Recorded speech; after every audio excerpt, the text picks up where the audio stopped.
Let's open the Bible, Romans chapter 2. Buksan po natin yung ating mga Biblia sa Roma po, Kapitulo 2. Romans chapter 2, Mga taga-Roma, Kapitulo 2, verse 1 and 2. versikulo 1 hanggang 2. Romans chapter 2, verses 1 and 2. Mga taga-Roma, Kapitulo 2, versikulo 1 hanggang 2. Basahin po natin ng sabay-sabay. 3, 2, 1. Kaya't wala kang may dadahilan o tao, maging sino ka man na umahatol. Sapagkat sa paghatol mo sa iba, ay ang iyong sarili ang hinahatulan mo.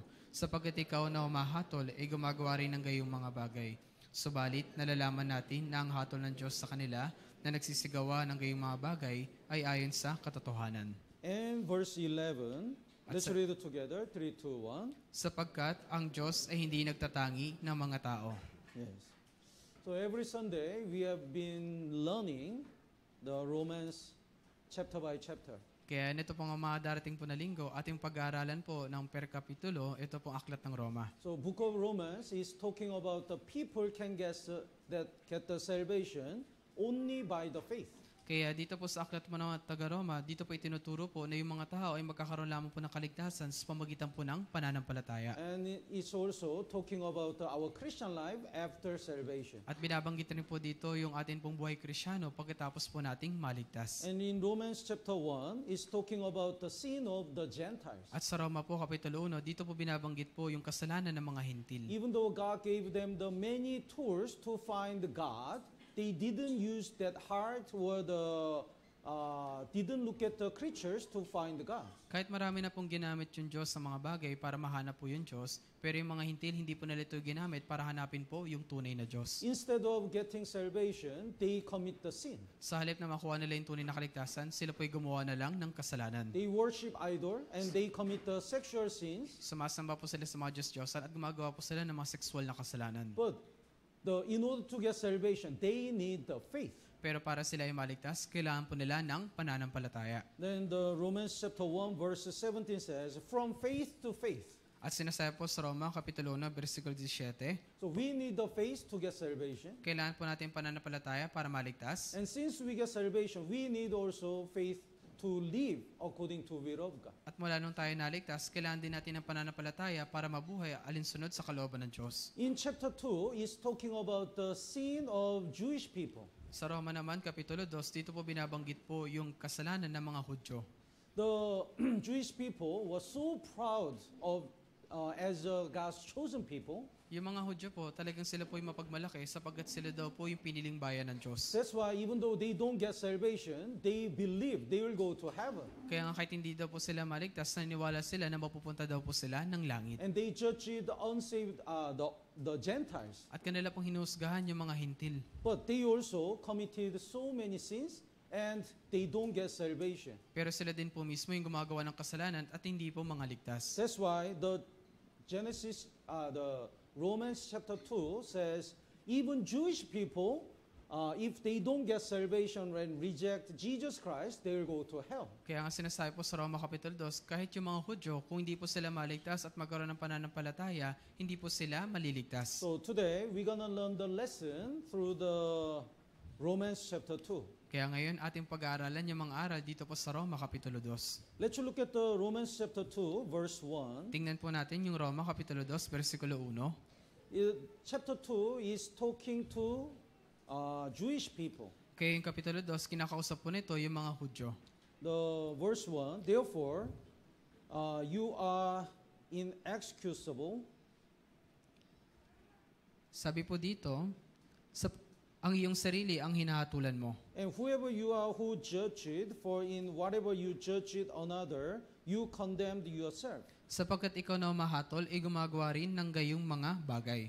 The you means Israel people, Jewish people. Kaya sino ka man, ibig sabihin, ito po yung mga Hudyo. The verse 17, Sa versikulo 17 po, indeed, you are called a Jew. ngunit kung ikaw na tinatawag na Hudyo. So it's talking about this chapter.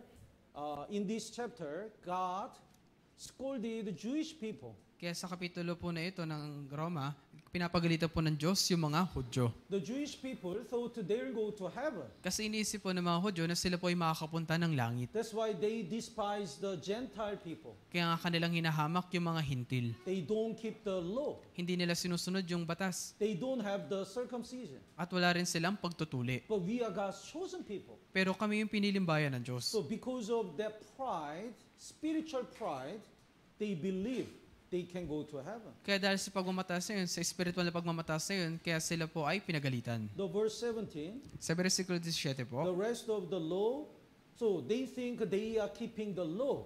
kaya umaasa sa kautusan, ibig sabihin, iisip nila na sila daw ay sumusunod sa kautusan. And make your boast in God. They boast, they believe in the God. At nagmamalaki sa Diyos. Sinasabi nila na sila daw ay naniniwala sa Diyos.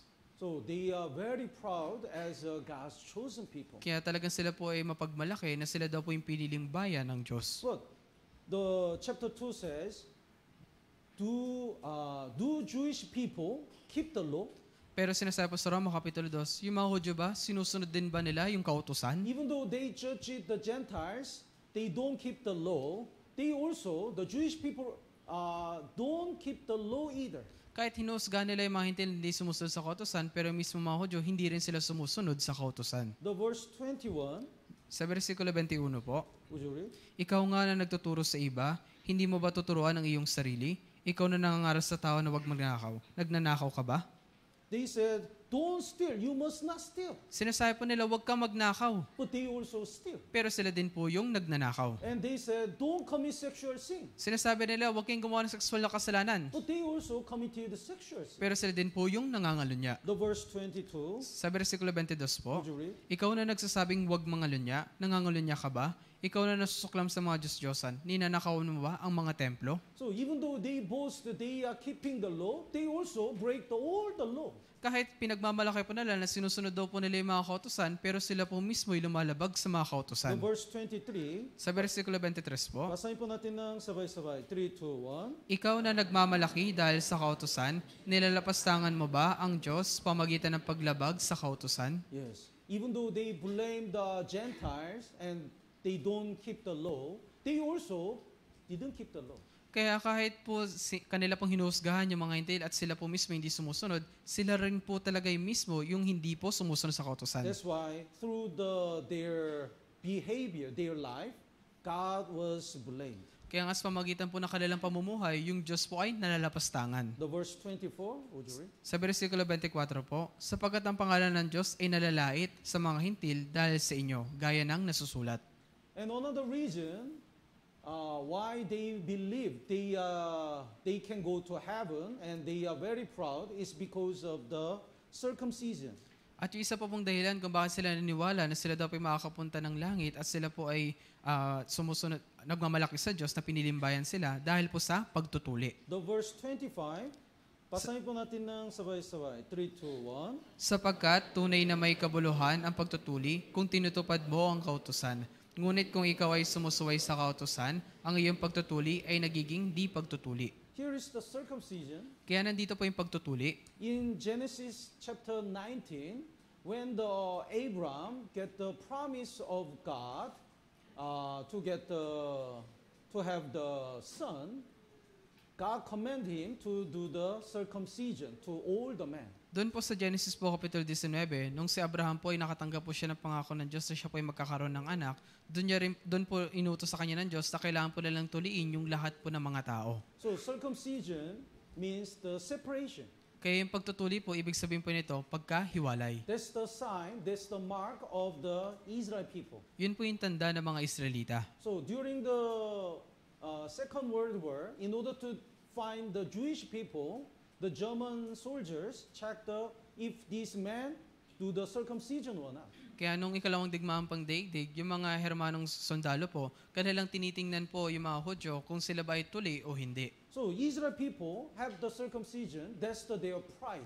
Kaya nga yung mga Hudyo po, sila po ay tuli, yun po yung kanilang pagmamataas. We are chosen, we are God's people Kami ay pinili, kami yung tao ng Diyos. because we have a circumcision. Kasi meron kaming pagtutuli. But Bible says, even though you have a circumcision, if you don't break the law and if you don't get salvation, what is that? Pero sinasabi ng Biblia na kahit ikaw ay mayroong pagtutuli pero hindi naman sumusunod sa batas, ano po yun? If the Gentiles, even though they don't have they are not circumcised, if they keep the law and get salvation, that will be better. Pero yung mga Hintil po, kahit wala po silang pagtutulik, pero kung sila po ay sumusunod sa batas at magkaroon po ng kaligtasan, yun po yung mas mainam. That's the contents from the verse 25 to 29. Yun po yung nilalaman magmula versikulo 25 hanggang versikulo 29. So circumcision is indeed profitable if you keep the law. Kaya nga po yung pagtutuli po, ito po yung may pakinabang po kung sumusunod din po sila sa kautusan. Israel people, if you get salvation and keep the law with the circumcision, that's the best. Kaya mga Israelita, kung kayo ay mayroong pagtutuli at sumusunod sa batas, yun po yung pinakamaganda. But even though you are circumcised, if you don't get salvation and break the law, it's nothing. Pero kahit may pagtutuli kayo, pero hindi naman kayo sumusunod sa batas at walang kaligtasan, yun po ay walang silbi. So if you are a breaker of the law and your circumcision has become uncircumcision. Kaya kung ikaw po yung hindi sumusunod po sa mga batas, ikaw po ay hindi tuli. And verse 28, he is not a Jew who is one outwardly, nor is the circumcision that which is outward in the flesh. Sa versikulo 28 po, sapagkat ang isang tao ay hindi Hudyo sa panlabas lamang, niyang pagtutuli ay hindi panlabas o sa laman. So even though they are not circumcised, Gentiles are not circumcised, if they get salvation, they are separated from the world and they are chosen. Kaya kung yung mga Hintil po na hindi tuli ay sumusunod po sa batas at maligtas po, sila po yung mga pinili at may hiwalay po sa mundo. So outward, the mark is not important. Kaya Inward mark is important. Kaya yung panlabas po na tanda, hindi po yun yung mahalaga, kundi yung panloob na tanda, yun po yung mas mahalaga. The verse 29, basahin po natin ng sabay-sabay. 3, 2, 1. Kundi ang isang tao ay Hudyo sa kalooban, at ang pagtutuli yaong sa puso, sa espiritu at hindi sa titik, ang kanyang pagpupuri ay hindi mula sa mga tao, kundi mula sa Diyos. Circumcision is that of the heart.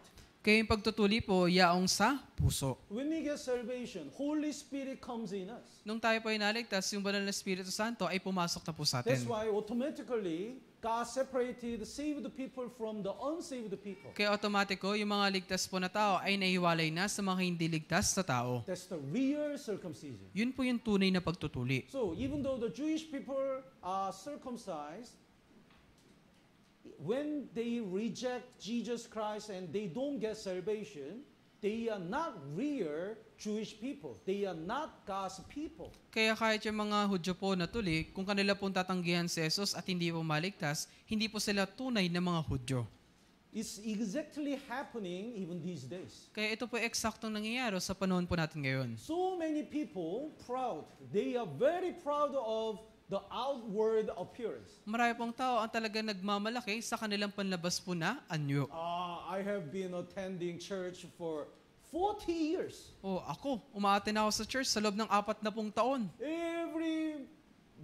Every Sunday, I never miss a Sunday service. Tuwing Sunday, hindi ako lumiliban kahit isa. I always praise the Lord and offer the money. Lagi ako nagpupuri sa Diyos, lagi ako nagbibigay ng pera. So they boast their outward appearance. Kaya kanila pinagmamalaki yung kanilang panlabas na anyo. But if they don't get salvation through the blood of Jesus Christ, they are nothing. Pero kung hindi naman po sila maligtas pamagitan ng dugo ni Jesucristo, sila po ay wala lang. So many people attend the church, but so many people don't know the true salvation. Marami pong tao ang pumupunta sa church, pero marami rin pong tao ang hindi alam yung tunay na kaligtasan. When I counsel, I ask it, can you go to heaven? Kaya pag ako nagka-counseling, tinatanong ko po sila, makakapunta ka po ba ng langit? Oh, maybe not. Siguro po hindi. Maybe. Maybe not.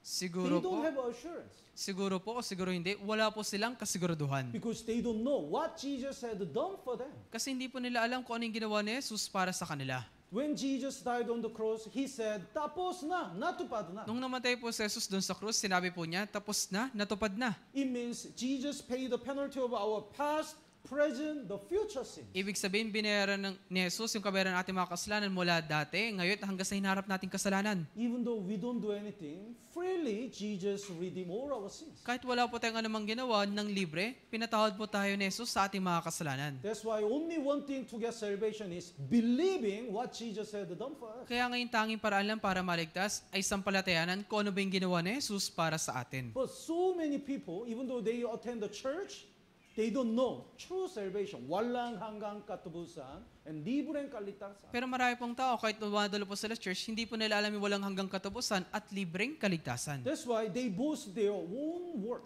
Kaya kanilang pinagmamalaki yung kanilang sariling mga gawa. But Romans chapter 2 says that is nothing. Pero sinasabi sa Roma Kapitulo 2, yun ay walang kinalaman. If you are not saved through the Holy Spirit, you are nobody. Kung hindi ka po naligtas pamagitan ng Espiritu Santo, ikaw ay wala lang. So through this chapter 2, we learn the many lessons. Kaya sa pamagitan ng Kapitulo 2 na ito, marami po tayong matutunan ng mga aral.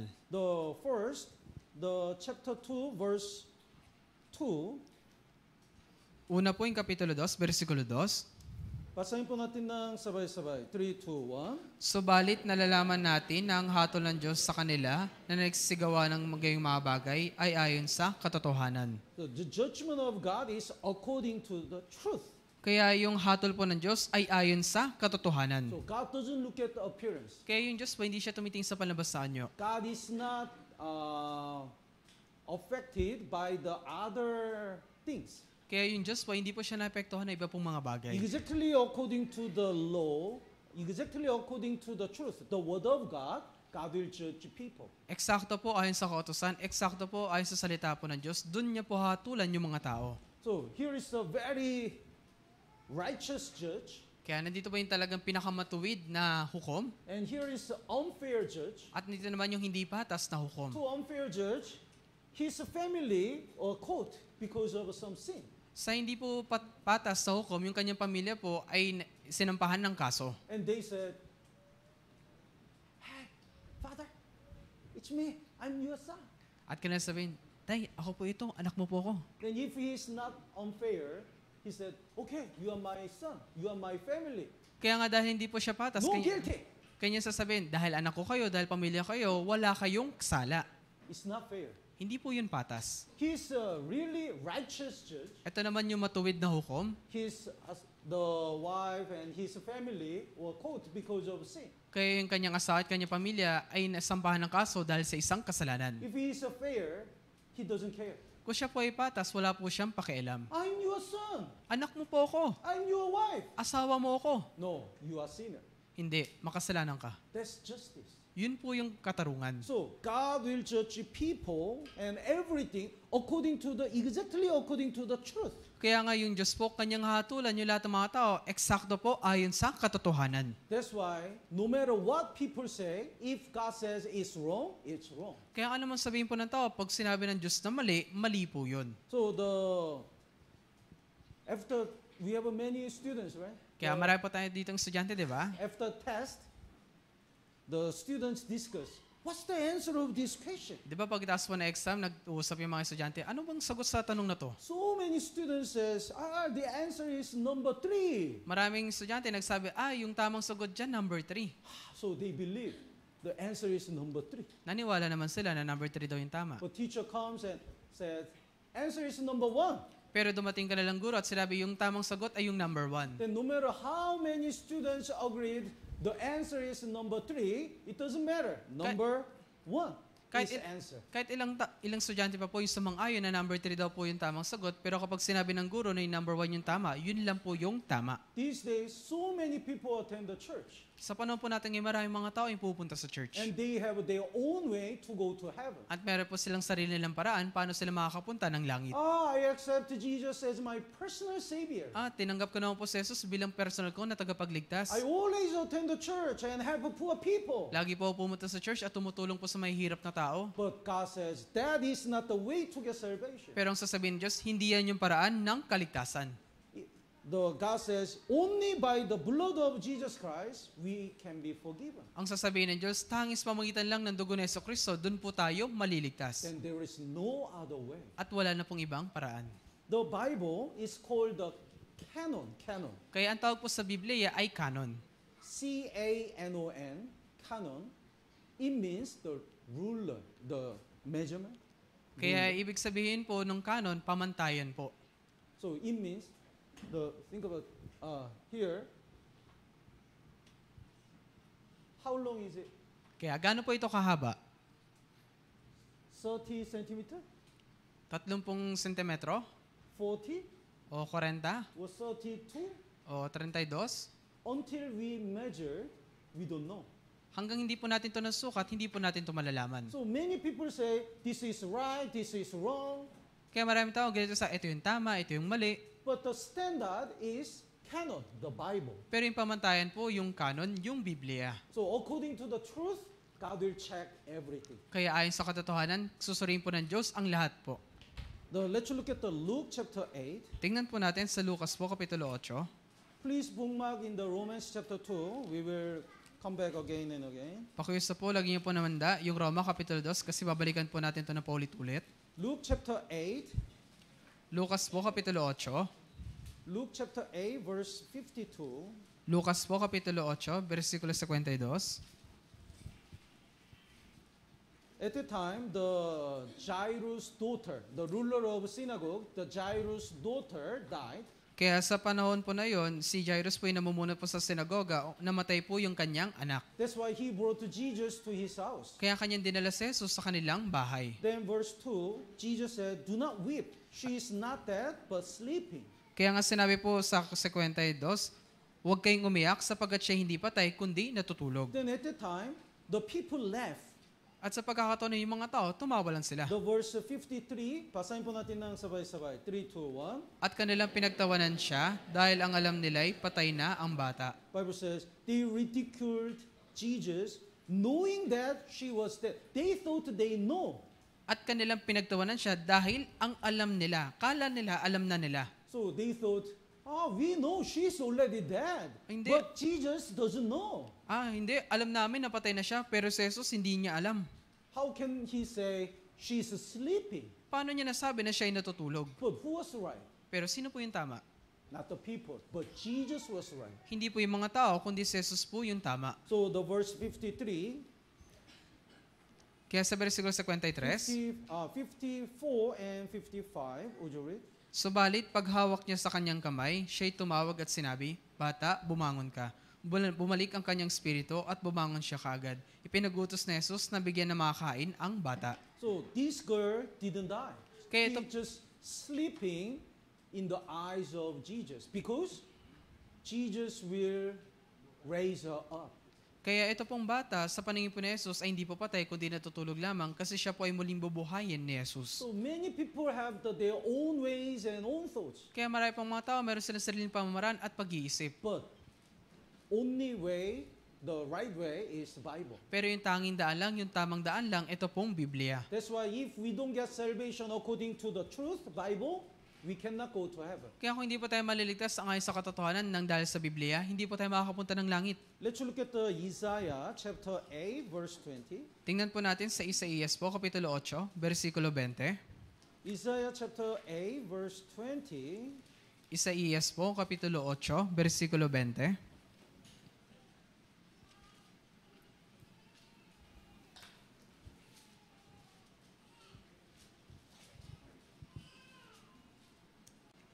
Would you read?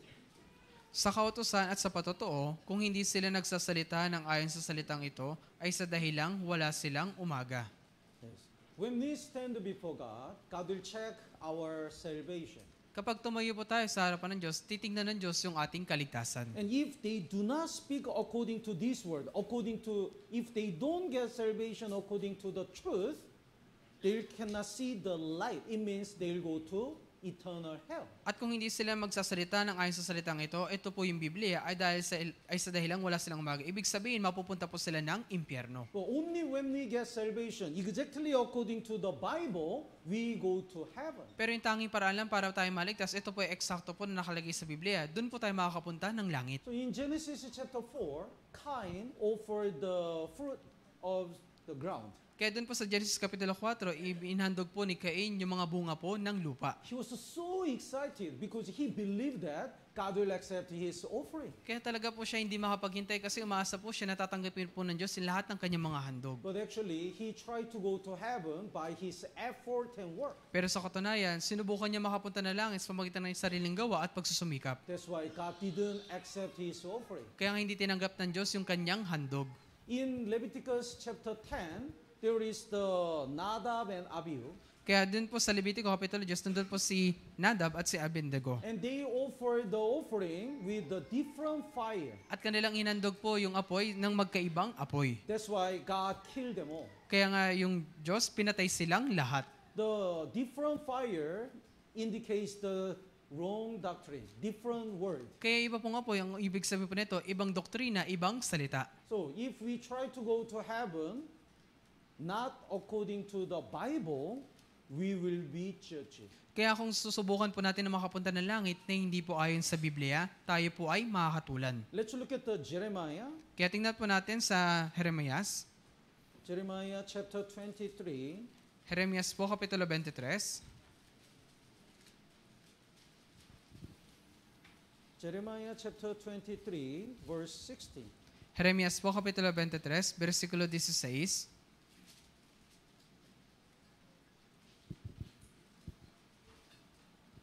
Even though God didn't call these people, they thought they are called by God. Kaya kahit itong mga tao na to, iniisip nila na sila daw po ay tinawag ng Diyos, pero hindi po talaga sila tinawag ng Diyos. And they preached their own way. At kanilang ipinapangaral yung sarili nilang paraan. So Bible says that is the worthless.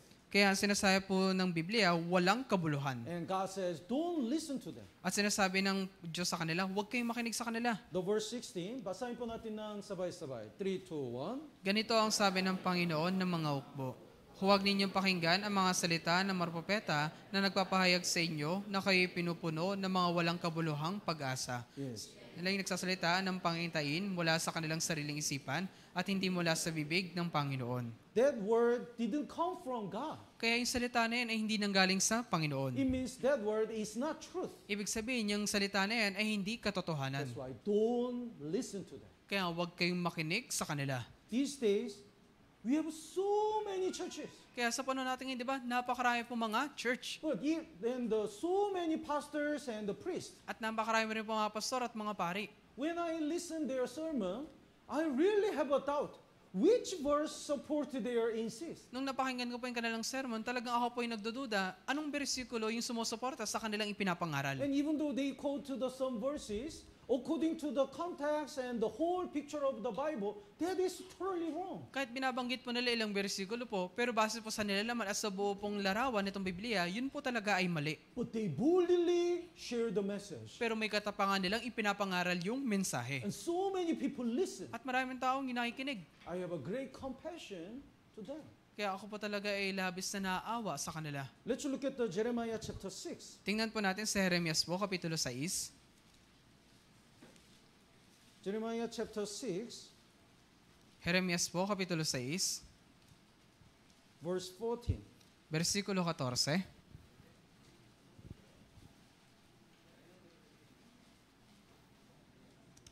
Verse 14, basahin po natin ng sabay-sabay. 3, 2, 1. Kanilang pinagaling ng bahagya ang sugat ng aking bayan na sinasabi, kapayapaan, kapayapaan, gayong wala namang kapayapaan. Yes. Kapayapaan. Even though they are sinners and they are supposed to be judged, the priest says, you have a peace. Kahit sila po yung mga makasalanan at dato pumapunta na impyerno, pero yung sinasabi ng pare sa kanila, kapayapaan ang sumainyo. Someone has a cancer. Kaya meron pong isa may cancer po So siya. he need to get the operation. Kaya kailangan niya pong maoperahan. But doctor says, you are okay. Pero sinabi ng doktor, ayos ka lang. He just put the bandage in the stomach. Kaya naglagay lang po siya ng bandage dun sa kanyang tiyan. And now you are okay. Ayan, okay ka na. Is he okay? Okay po talaga yon? No, even though, no matter what doctor says, until all the cancer is removed, he's not okay. Hindi po okay yun. Hanggang sa maalis po ng mga doktor yung cancer sa loob niya, yun, dun lang po siya magiging okay. So many pastors and priests said, you will go to heaven. Maraming mga pastor at mga pare, kanilang sinasabi, mapupunta kayo ng langit. Because you are chosen and you are a good person. Kasi pinili kayo, mabubuti kayo, You attend the church and you praise the Lord. So you will go to heaven. pupunta kayo sa church, nagpupuri sa Panginoon, makapunta talaga kayo ng langit. But they are sinners. They are sinners. Pero sila po yung mga makasalanan. And because of their sins, they have to be judged. At dahil po sa kanilang kasalanan, dapat po silang mahatulan. But they said, peace and peace. Pero ang sinabi po nila sa kanila, kapayapaan, kapayapaan. The Bible says they are false prophets. Sinasabi po ng Biblia, sila po yung mga bulaang propeta. Let's look at Matthew chapter 7. Tingnan po natin sa Mateo, Kapitulo 7.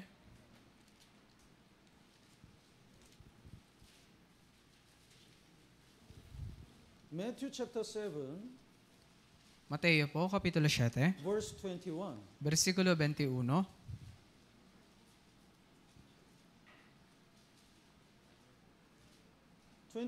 Basahin po natin ng sabay-sabay. 3, 2, 1. Hindi lahat na nagsasabi sa akin, Panginoon, Panginoon, ay papasok sa kaharian ng langit, kundi ang gumaganap ng kalooban ng aking Ama na nasa langit. Yes. Not everyone who says to me, Lord, Lord, shall enter the kingdom of heaven. It means, even though many people attend the church, not everyone will go to heaven. Hindi lahat na nagsasabi sa akin, Panginoon, Panginoon, ay papasok ka ng langit. Ibig sabihin, hindi lahat na pupunta ng mga tao sa church, makakapunta sila sa langit. Jesus said, He who does the will of my Father in heaven. Ang sinabi po ni Jesus, kundi ang gumaganap ng kalooban ng aking Ama na nasa langit. Many people misunderstand this part. Kaya marami pong tao, mali po yung kanilang pag-unawa sa parte na ito. They said, then if I live according to the will of God, keeping the law and attending the church, can I go to heaven? Kung ganun pala, kung aking susundin yung batas ng Diyos, pupunta sa church, makapunta na ako ng langit. No, that's not the will of God. Hindi po yun yung kalooban ng Diyos. Will of God is John chapter 6. Please bookmark here and let's look at the John chapter 6 verse 40. Pakiusap, lagyan po natin ng tanda at pumunta tayo sa Juan Kapitulo 6, versikulo 40. 6 verse 40. Juan Kapitulo 6, versikulo 40. This is the will of Him, will of God, Ito po who yung sent me, and everyone who sees the Son and believes in Him may have the everlasting life, and I raise him up at the last day.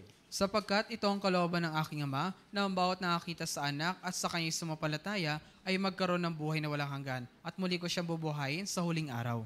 John chapter 6 verse 40. Juan Kapitulo 6, versikulo 40. So, will of God is we get salvation through the blood of Jesus Christ. Kaya yung kalooban po ng Diyos na tayo ay maligtas pamagitan po ng dugo ni Jesucristo. God wants us to believe Jesus already redeemed all our past, present, the future sins without any condition. Nais po ng Diyos sa ating sampalatayanan na Kanya na po pinatawad yung lahat nating makasalanan dati, ngayon hanggang sinaharap ng walang anumang kondisyon. When we believe that and get salvation, we achieve the will of God. Kung ating po itong sampalatayanan, tayo po ay maliligtas at ating po may sa katuparan yung kalooban ng Diyos. These people will go to heaven. At ito po mga tao na to, yung makakapunta ng langit. Not by our own work or good deed. Hindi sa pamamagitan natin sariling gawa o mga mabubuting gawa. Let's go back to Matthew chapter 7, Balikan po natin yung Mateo, Kapitulo 7. verse 22. These people boast their own work. Sa versikulo 22, kanila ay pinagmamalaki yung kanilang mga ginawa. The verse 22, would you read? Sa araw na iyon ay marami magsasabi sa akin, Panginoon, Panginoon, hindi ba nagpropesiya kami sa iyong pangalan at nagpalayas ng mga demonyo sa iyong pangalan at sa iyong pangalan ay gumawa kami ng maraming mga gawang makapangyarihan? So they did so many things. Kaya marami po talaga silang ginawa. But Jesus said, I never knew you. Pero ang sasabihin sa kanila ni Jesus, hindi ko kayo kilala kailanman. The verse 23, I never knew you. Depart from me. Sa versikulo 23, hindi ko kayo kilala kailanman, lumayo kayo sa akin. Even though these people attend the church and did many things for God, they were rejected by Jesus and went to hell. At kahit itong mga tao na ito, marami po silang ginawa sa church at talaga pong silang nagpupuri sa Diyos, pero pagharap po nila sa Diyos, hindi po sila tatanggapin. Because they don't believe according to the truth. Kasi hindi po sila sumasampalataya ng base sa katotohanan. They just believe according to their own thoughts and own way. Sila ay nananampalataya lang base sa kanilang sariling paraan at pag-iisip. That's why Jesus said, I never knew you. Kaya nga sinabi sa kanila ni Jesus, hindi ko kayo kilala. So, in order to get salvation, there is only one way. Kaya para maligtas, meron lang pong isang paraan. Truth. The Yung- blood of Jesus Christ. Yung katotohanan, yung dugo po ni Yesu Kristo. Only by the Bible we can find the true meaning of the blood of Jesus Christ and get salvation. Tangis pamagitan lamang po ng Biblia, atin po mahanap yung tunay po na ibig sabihin ng dugo ni Yesu Kristo at ng kaligtasan. Tama po ba? Naintindihan po? Yes. And even in our Christian life, God will judge us according to the truth. At maging sa ating pong buhay Kristyano, tayo po hatulan ng Diyos base po sa katotohanan. Many people evaluate us. Marami pong tao yung sumisiyasat po sa atin. Your pastor, your church, and your members are blah blah blah. Yung mga pastor, yung mga member ng Diyos sa church, mga ganyan sila. But what people say is not important. Pero kung ano man yung sabihin ng tao, hindi po yun yung mahalaga. How God look at us is important. Kung paano po tayo nakikita ng Diyos, yun po yung mahalaga. So in Revelation chapter 2, there is the church in the Smyrna.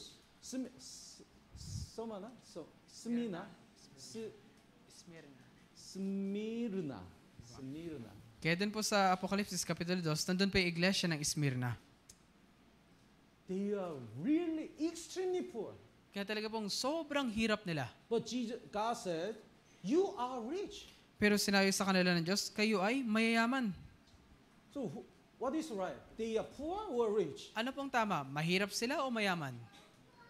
In the world, they are poor, extremely poor. Opo, sa mundo talagang sobrang hirap nila. But God said, you are rich. Pero sinasabi ng Diyos, ikaw ay mayaman. Then, are they poor or rich? Kung ganon, mahirap po ba sila o mayaman? Rich. Mayaman po. Mayaman po. Tama po ba? God said, you are rich. Sinasabi pa ng Diyos, mayaman ka.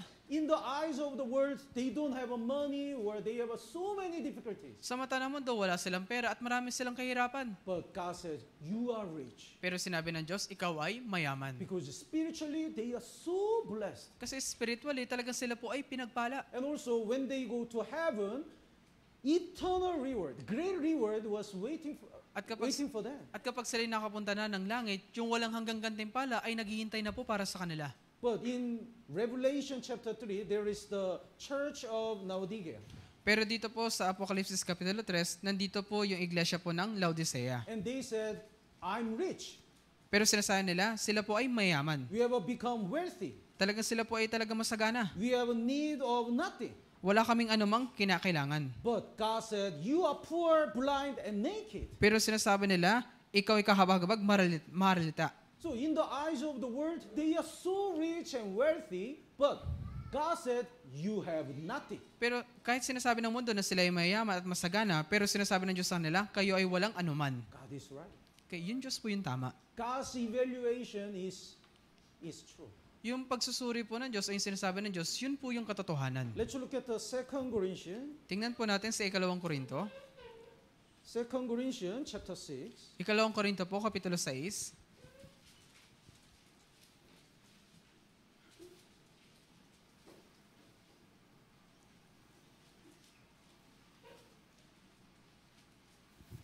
Second Corinthians chapter 6, 2 Korinto po, Kapitulo 6, the verse 9 and 10. versikulo 9 at 10. Basahin po natin ng sabay-sabay. 3, 2, 1. Waring mga hindi kilala, gayon may kilalang kilala. Tulad sa naghihingalo, at narito, kami ay buhay. Gaya ng mga pinarurusahan, subalit hindi pinapatay. Tulad sa nalulungkot, gayon may lagi nagagalak. Tulad sa mga duka, gayon may pinayaman ng marami. Gaya ng walang pag-aari, gayon may mayroon ng lahat ng bagay. We are not celeb in this world. Kaya wala po tayo ng anuman dito sa mundo, di ba? Everyone knows the President Marcos Bongbong. Kaya di ba lahat po nakakilala sa ating presidente si Bongbong Marcos? Bongbong Marcos. Everyone knows. Kaya di ba po lahat po kilala po siya? Then how many people know you? Pero kung ganun po, ilang tao po yung nakakilala sa inyo? How many? Ilang tao po? Some people. Siguro po, iilan. But in the eyes of God, we are famous. Pero po sa mata po ng Diyos, tayo po ay kilala. And unsaved people, even though they are mayor or president, they are nobody in the eyes of God. Pero yung mga hindi po ligtas sa tao, kahit sila po yung mayor o presidente, hindi po sila kilala sa mata ng Diyos. And as a dying, and behold, we live. Even though we have so many difficulties and persecuted, we live. Gaya ng mga pinarusahan, subalit hindi pinapatay. Kahit marami po tayong kahirapan, pero hindi naman po tayo patay. The verse 10, as a sorrowful, yet always rejoicing. Even though we temporarily sad, we so rejoice. Sa versikulo 10, tulad sa nalulungkot, gayon may lagi nagagalak. Kahit pansamantala po tayo nalulungkot, pero tayo po ay magiging masaya. As poor, yet making many rich. Tulad sa mga dukha, gayon may pinayaman ng marami. Even though we have nothing in this world, we have a gospel. Kahit wala naman tayo ng anuman sa mundo, pero nasa atin naman yung ebanghelyo. When we preach the gospel, share the gospel to other people, all people can be blessed spiritually. Kung ating po ipinapangaral, ibinabahagi po yung ebanghelyo po sa marami pong tao, yung mga tao na ito ay sila po ang pinagpapala. So we are richer than anyone in the eyes of God. Kaya tayo po higit na mas mayaman sa mata po ng Diyos. So God's evaluation is right. Kaya po yung pagsusuri o sinasabi po ng Diyos, yun po yung tama. So in our Christian life, we have to do our best to live according to the Word of God. Kaya sa ating pong buhay Kristyano, kailangan po natin gawin lahat ng ating mga kaya alinsunod po sa salita ng Diyos. Let's look at the 2 Timothy chapter 2. Tingnan po natin sa 2 Timoteo, Kapitulo 2.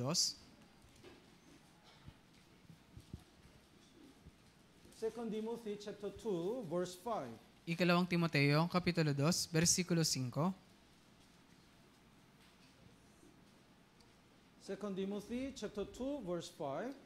Basahin po natin ng sabay-sabay. 3, 2, 1. Sino mang manlalaro ay hindi pinuputungan, malibang nakipagpaligsahan siya ayon sa mga alituntunin. Yes. When we race exactly according to the rule, we can be rewarded. Kaya kung tayo po ay tatakbo, alinsunod po sa batas, tayo po ay magagantimpalaan. So, here is the marathon. Kaya nandito po isang marathon. Marathon course is like this. Kaya yung takbuhin po ng marathon ay gaya po nito. But one marathoner, run like this. Pero isa pong mananakbo, ganyan po yung pagtakbo niya. Then even though he is faster than anyone, he's disqualified. Kahit mabilis po siya kaysa kanina man, siya po ay diskwalipikado. Even though we do many things, if we don't live according to the Word of God, we have no reward. Kahit marami po tayong ginawa, pero kung hindi po ito alinsunod sa Biblia, tayo po hindi magagantimpalaan. That's why we have to remember God will always judge people exactly according to the truth. Kaya nga dapat po natin palaging alalahanin na yung mga tao ay hatulan ng Diyos alinsunod po sa katotohanan. That's why if we don't get salvation according to the truth, we cannot go to heaven. Kaya kung hindi po tayo maliligtas ng ayon po sa katotohanan, hindi po tayo makakapunta ng langit. And even though we have many difficulties, if we are right before God, we are so rich and we will be blessed. At kahit marami po tayong kahirapan po, pero kung sa mata ng Diyos, pag sinabi tayong mayaman, tayo po talaga yung pinagpapala. Let's go back to Romans chapter 2. Balikan po natin yung Roma, Kapitulo 2. Romans chapter 2, verse 4. Roma po, Kapitulo 2, versikulo 4.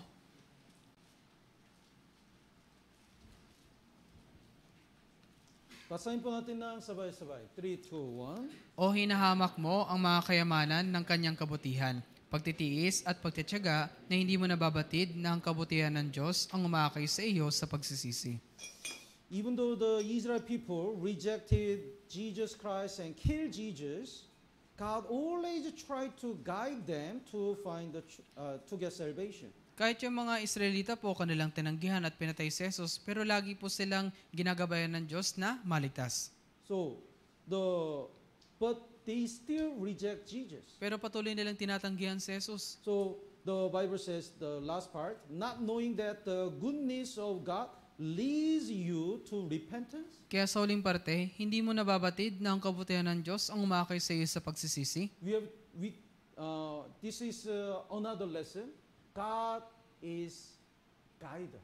Kaya ito po yung isang aral, yung Diyos po yung taga-akay. God tried to lead all sinners to get salvation. Yung Diyos po, inaakay niya yung lahat ng mga kasalanan na maligtas. God always lead His people to right way. Lagi pong inaakay ng Diyos yung kanyang mga tao sa tamang daan. So, In John chapter 4, there is the Samaritan woman. Kaya dun po sa Juan Kapitulo 4, nandun po yung babaeng Samaritana. The Jesus guide her to find the true, to realize who Jesus is. Kaya si Jesus po, kanyang inakay po siya para malaman po kung sino po ba talaga si Jesus. Apostle Peter, Apostle Paul, and James, Jesus guide the whole people to find the true salvation. Sila Apostol Pedro, Pablo, si Santiago, kanila pong inakay lahat ng mga tao patungo po sa Diyos. Even after getting salvation, God always guiding us. Kahit pagkatapos natin maligtas, yung mga tao, lagi pa rin po silang ginagabayan ng Diyos.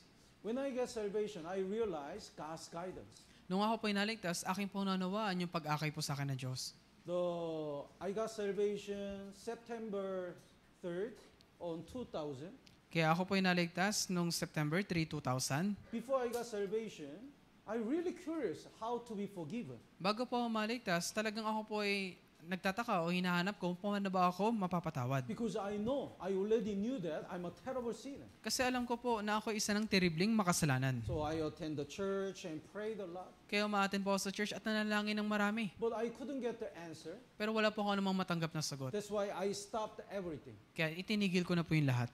And in my life, I felt the grave vanity. Kaya sa aking buhay talagang naramdaman ko yung malaking walang kabuluhan. So I tried to commit suicide 2 times. Kaya sinubukan ko pong magpakamatay ng 2 beses. But luckily, I failed. That's why I'm here. Pero mapalad po, ako po ay buhay, ay nabigo, kaya ako po ay nanarito. Thank God. Kaya salamat po sa Diyos. Because of that vanity, that empty heart, I decided to study in America. Kaya dahil po sa malaking kawalan na yun, yung malaking puwang sa aking puso, nagpasya po ako na mag-aral sa Amerika. Because I thought, if all the environment is changed, maybe I can find any reason to live. Kasi iniisip ko po na kapag yung aking kabaligiran ay mababago, maaaring mahanap ko yung dahilan para mabuhay. But that was my big mistake. Pero yun po yung aking malaking pagkakamali. Because when I went to America, I couldn't talk to English. Kasi nung ako po pupunta ng Amerika, hindi po ako mapagsalita ng That's English. why I felt more empty heart. Kaya mas naramdam ko po yung malaking kawalan sa aking puso. I felt more lonely. Kaya mas naramdam ko po na ako ay talagang mag-isa lang. So my heart is getting lower and lower. Kaya yung aking puso po talagang pababa ng pababa. But that time, the one Christian, born-again Christian, came to my school to study. Pero isa pong pagkakataon, yung isang born-again Christian po, pumunta siya sa aking eskwelahan para mag-aral. After I got salvation, through her invitation, that sister's invitation, I start to listen to Bible seminar and get salvation. Sa pamagitan po ng pag-iimbita ng sister na yon, ako po ay nakinig ng Bible seminar at ako po ay naligtas. And after I got salvation, when I heard her story, I really felt God's guidance. Kaya pagkatapos ko pumaligtas nung aking napakinggan yung kanyang kwento, talagang naramdaman ko po yung malaking pag-akay sa akin ng Diyos. She got salvation when she was a high school student. Siya po ay naligtas nung high school student pa lang siya. And the parents really persecuted her not to come to the church. At yung kanyang mamagulang talagang inuusig siya na wag pumunta ng church. So they locked her and persecute and abuse. But she always attended the church. Kaya pinagsasardoan ng pinto, inaabuso, pero patuloy pa rin siya pumunta ng church. So parents said, if you enter the college, we're gonna send you to America.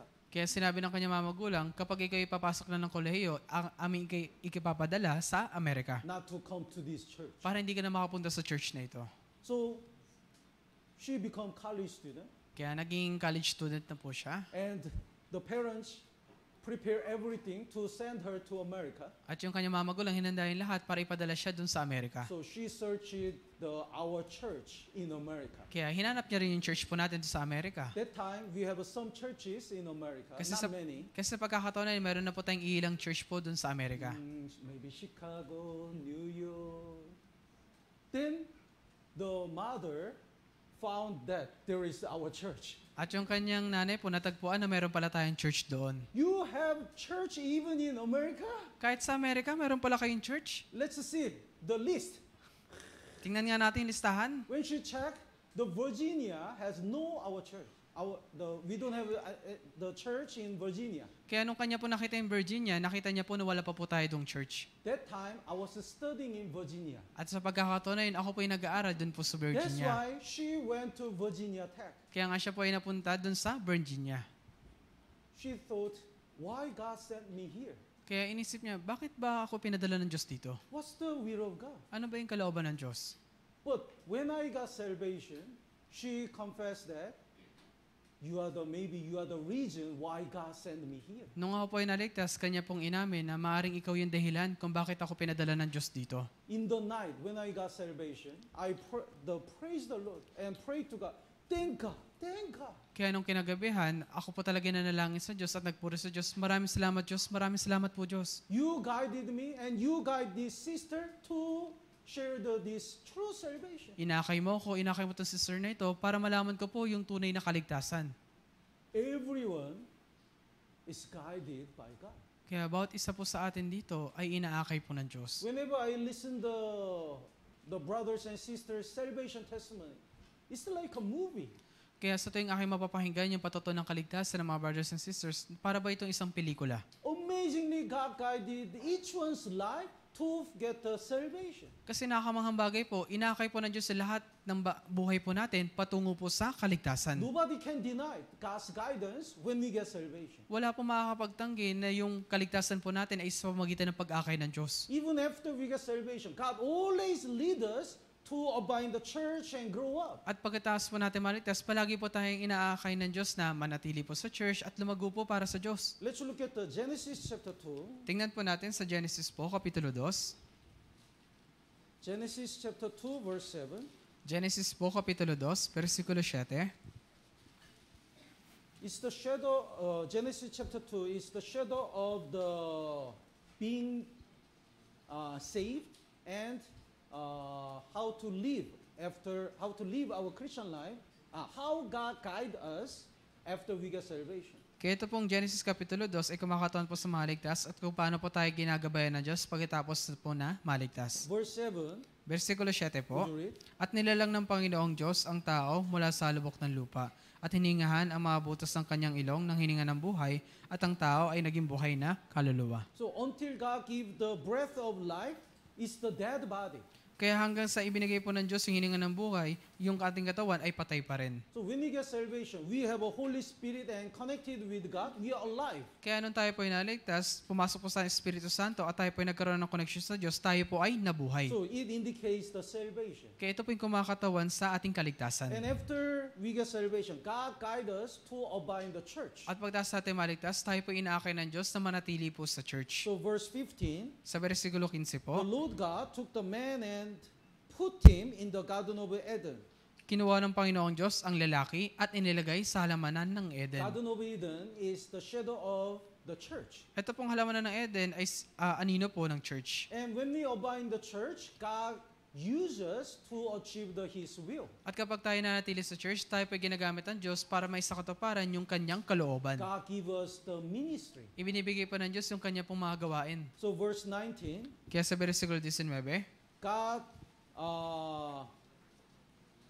God let Adam name all the animals. kaya pinintulot po ng Diyos kay Adan na pangalanan niya yung lahat ng mga hayop. So in the Garden of Eden, he received the work. Kaya doon po sa halamanan ng Eden, kanya natanggap yung isang gawain. And then the verse 24, At sa versikulo 24 po, God gave him the co-worker. at binigay po dito ng Diyos sa kanya yung kanyang kamanggagawa. Basahin po natin ng sabay-sabay. 3, 2, 1. Kaya't iniiwan ng lalaki ang kanyang ama at ang kanyang ina at pumipisan sa kanyang asawa at sila'y nagiging isang laman. So God let them be united. Kaya yung Diyos po, ipinapahintul sa kanila na maging iisa sila. So when we abide in the church, God uses to achieve His work. Kaya kapag tayo natili sa church, ipinapahintulot ng Diyos na maisa para natin yung kanyang kalooban. And God give us the co-workers. At ibinibigay po sa atin ng Diyos yung ating mga kamanggagawa. And God made us be united. At ginagawa po tayo ng Diyos na iisa. Tama po ba?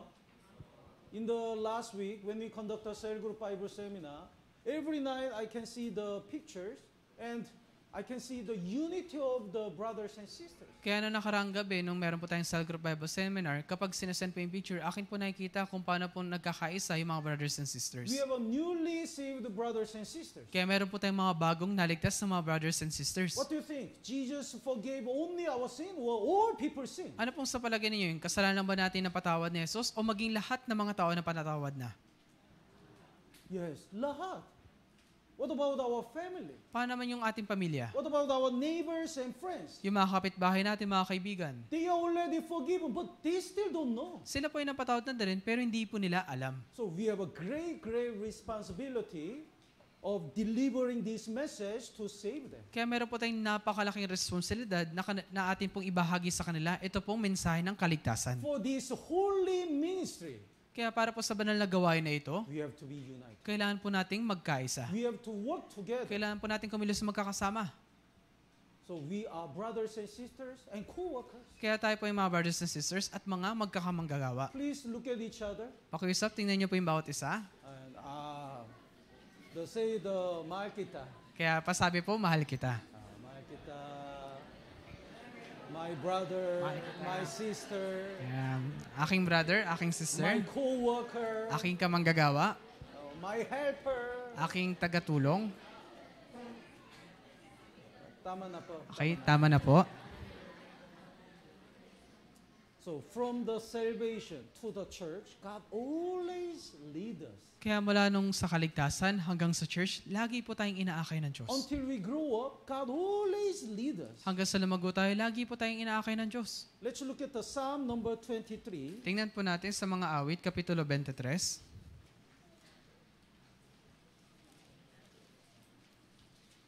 Psalm number 23. Mga awit po, Kapitulo 23, The verse 1. versikulo 1. The Lord is my shepherd, I shall not want. It means Jesus becomes my shepherd. It means we get salvation. Ang Panginoon ay aking pastol, hindi ako magkukulang. Ibig sabihin, si Jesus po yung ating pastol at tayo po ay naligtas. Then God guides us to the church. At tayo po ay inaakay ng Diyos sa church. The verse 2, basahin po natin ng sabay-sabay. 3, 2, 1. Pinahihiga niya ako sa luntiang pastulan, inaakay niya ako sa tabi ng mga tubig ng pahingahan. In the church, there is the green pastures, word of God. Kaya dun po sa church po, meron pong luntiang pastulan. Ito po yung salita ng In the Diyos. church, God already prepared the spiritual food. Sa church po, inanda po ng Diyos yung spiritual nating pagkain. And the shepherd guide his flock to the water. At That is the guidance of the Holy Spirit. At yung pastol po, inaakay niya ako sa tabi ng mga tubig ng kapahingahan. Yun po yung Espiritu Santo. And in the church, God protect us and guide us. At sa church po, tayo po iniingatan ng Diyos at inaakay. So verse 4, basahin po natin ng sabay-sabay. 3, 2, 1. Bagaman ako'y lumakad sa libis ng lilim ng kamatayan, wala akong katatakutang kasamaan. Sapagkat ikaw ay kasama ko, ang iyong pamalo at ang iyong tungkod, inaaliw ako ng mga ito. The road and stuff. Kaya, ito pong tungkod sa kapamalo, Your road and your stuff, the God leaders. ang iyong pamalo at ang iyong tungkod, inaalaw ako ng mga ito.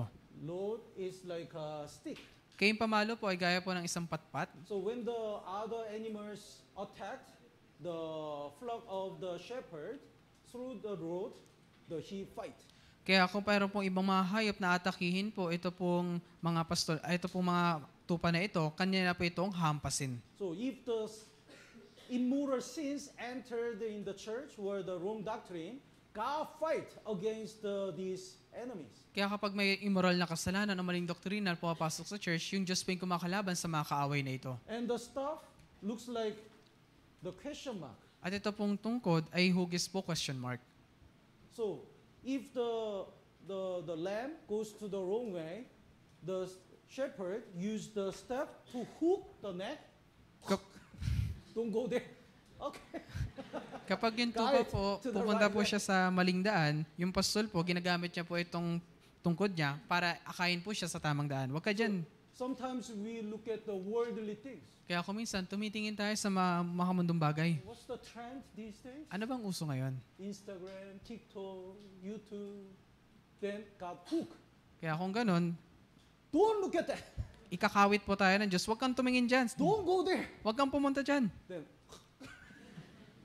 God always guides us. Kaya yung Diyos po, lagi niya po tayong inaakay. Then finally, God guides us to bear the fruit. As sa kaulian po, inaakay po tayo ng Diyos na tayo ay magbunga. The verse 5, Versikulo 5 the po, last part, my cup runs over.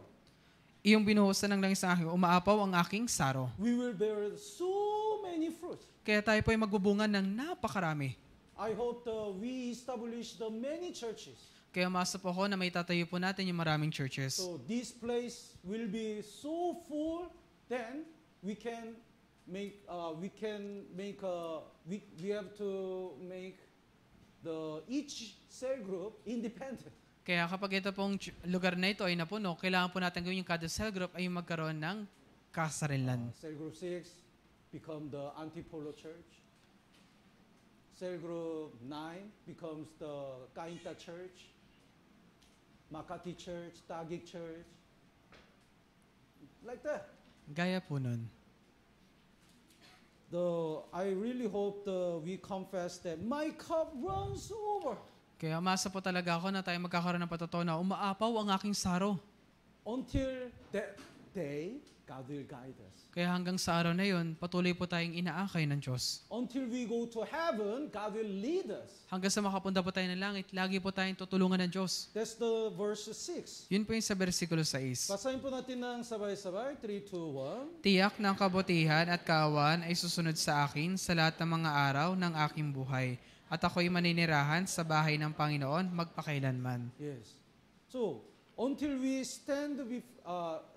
until we dwell in the house of God, until we go to heaven forever, God will guide us. Kaya hanggang sa manirahan tayo sa bahay ng Panginoon, doon po sa langit, patuloy po tayong tutulungan ng Diyos. So, don't worry. Kaya wag po ngayong mag-alala. We are the God's children who are led by God. Tayo po yung mga anak ng Diyos na inaakay ng Diyos. God always protect us and guide us Lagi po tayong pinoprotektahan ng Diyos at iniingatan when we stay in the church. kapag tayo ay nanatili sa That's church. why when we get salvation, abiding in the church is very important. Kaya nga pagkatapos ng kaligtasan, yung pananatili sa church ay talagang napakahalaga. If we don't stay in the church, God cannot guide us. Kasi po kung hindi tayo mananatili sa church, hindi po tayo maakay ng Diyos. God cannot help us to bear the fruits. Hindi po tayo matutulungan ng Diyos na magbunga. Naintindihan po? So, after we get salvation, staying in the church is the most important part. Kaya pagkatapos ng kaligtasan, yung pananatili sa church, ito po yung pinakamahalagang parte. Let's go back to the Romans chapter 2. Balikan po natin yung Roma, Kapitulo 2.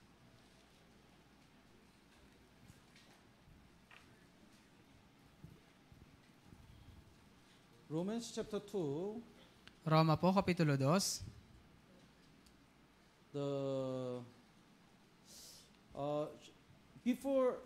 Before another lesson, I like to share the one song. Kaya bago po isabihin yung sumunod po na aral, may gusto po ibahagi na awit. God makes no mistake. Kaya yung Diyos po, wala po siya nagagawang mali. Before that, let's look at the Acts chapter 16. Please prepare. Pero bago po yun, tingnan po natin sa Magawa, Kapitulo 16. Acts chapter 16. Magawa po, Kapitulo 16. So we have to believe every moment there must be God's guidance. Kaya dapat po tayo maniwala na sa bawat pagkakataon, nandoon po yung paggabay ng Diyos. So verse 6. Versikulo 6 po. The Apostle Paul and his mission team really wanted to go to Asia.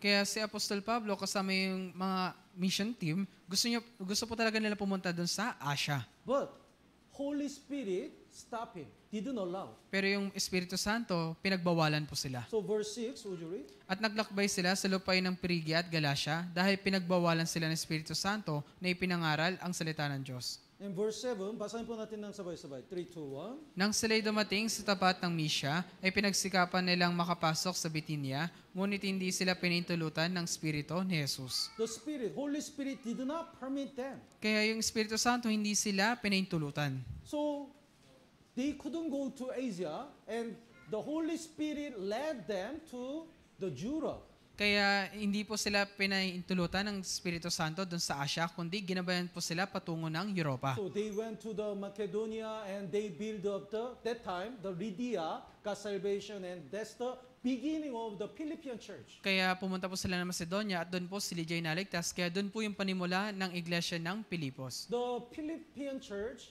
was the great example among the churches. Kaya ito pong iglesia ng Pilipos, talagang sila po yung pinakamalaking magandang halimbawa sa lahat po ng mga churches. So at that time, when they couldn't go to the Asia, probably Apostle Paul and his mission team was so disappointed. Kaya maaari sa pagkakataon na yun, nung si Apostle Pablo kasama yung kanyang mission team, nung di sila makapunta ng Asia, talagang maaring nadismaya po sila. But God already had the greater plan. Pero yung Diyos po, meron pa siyang mas sigit na dakilang plano. That's why God stopped Asia and guide them to the Europe. Kaya nga pinagbawalan sila sa Asia at pinapunta sila doon sa Europa. Sometimes we invite many people, but they all don't come. Kung minsan po, marami tayong inimbitahan pero hindi naman po silang lahat dumadalo. Then we are so disappointed. Kaya kung ganun, talaga nadidismaya po tayo.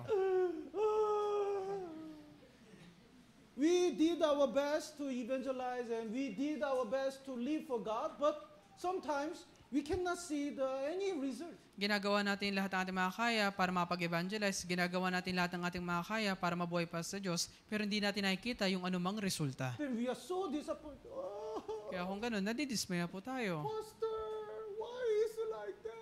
Pastor, bakit po ba ganito? But we have to believe.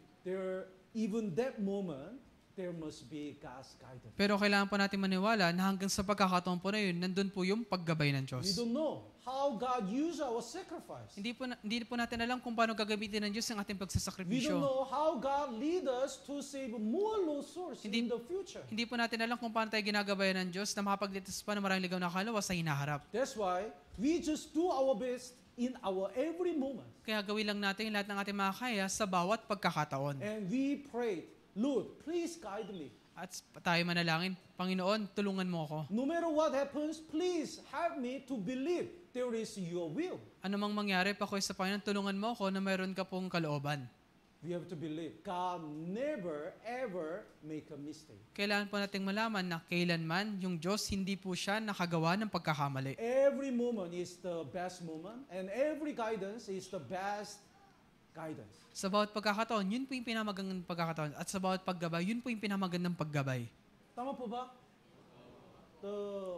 This song, the God makes no mistake. Kaya itong kanta na to, ito po yung Diyos na hindi gumagawa ng pagkakamali. I cannot find the Tagalog version, English. Everyone can understand. Would you?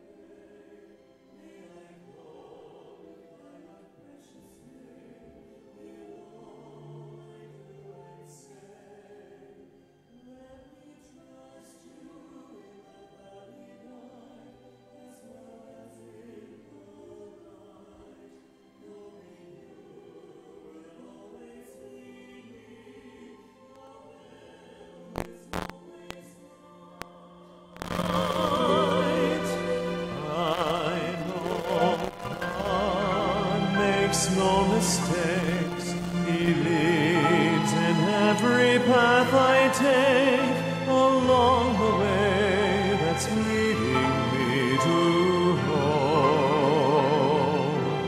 Though at times my heart will break, there's a purpose in every change He makes, that others would see my life and know that God makes no mistakes.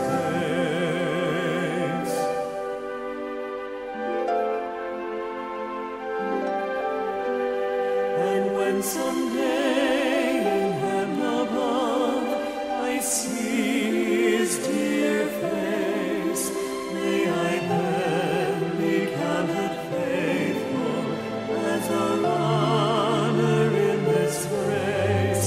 But now I'm trusting in the Savior to show me the way.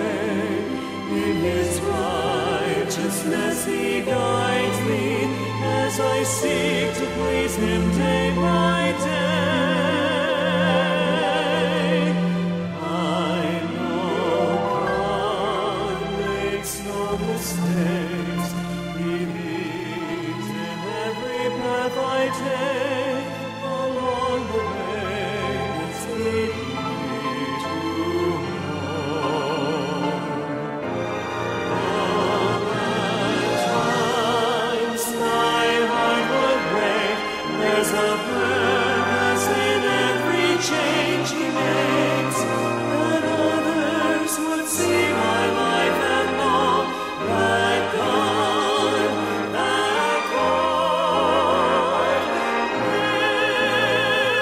makes no mistakes.